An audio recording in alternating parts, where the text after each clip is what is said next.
chabvondoka manje sengezo shabangu Weshman Ncube na Biti vaitoziva nazvo anga atori magame aya vaibudisa aya. So pana munhu asikusangana nebepa Daily News vanyora kuti Triple C Shabangu kiss and make up team ro rimwe chete. Vari kunzi Triple C spokesperson Ncube Zida Mlilo confirmed to Zim Daily News yesterday that the party had now accepted that Shabangu was its interim secretary general.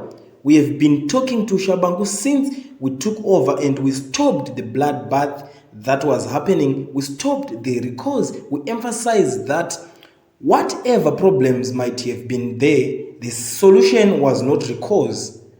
Recalls are painful. We must now focus on protecting the democratic space we have won, foster stability in parliament and in local government, and build the party. Mulilo said Shabangu is a political fact. To ignore him is childish student politics. This issue is to be understood in the context of the environment which produced Shabangu.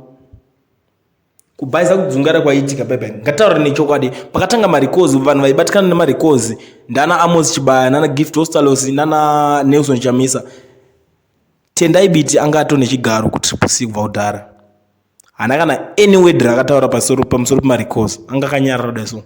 Weshman Ncube aitotanga asina phone already, aitotanga asingasangani kana nemajournalist anongomubvunzwa kuti ko muri kuzviita sei.